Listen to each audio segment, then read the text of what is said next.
এই মুহূর্তে আমরা আসছি শীতলক্ষা নদীর পাড়ে। চিন্তা করলাম যে একটু যেহেতু আসরের পর আবহাওয়াটা খুবই সুন্দর লাগতেছে, আর হচ্ছে তাই চাইলাম মানে একটু ড্রোন শট নেওয়ার জন্য আসছি। আর আপনাদের একটা জিনিস দেখাই, সেটা হচ্ছে যে আমার ড্রোনে এই একটা সমস্যা হচ্ছে, সেটা হচ্ছে যে কার্বন দেখা যাচ্ছে। মূলত এটা বুঝতে পারতেছি না আসলে কী কারণে।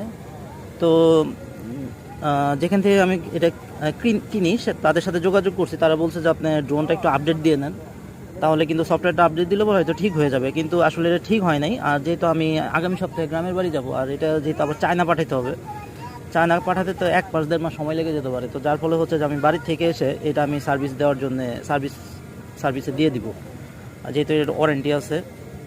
সো দেখতে থাকুন।